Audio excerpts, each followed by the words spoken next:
Let me walk you through how this works. You want to swing your foot in and out right at the center.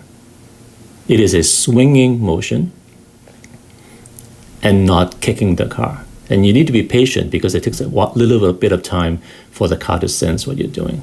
So watch again. This is closing. Swing forward, swing back. The car will stop beeping. For closing, you have to walk away before the car will close.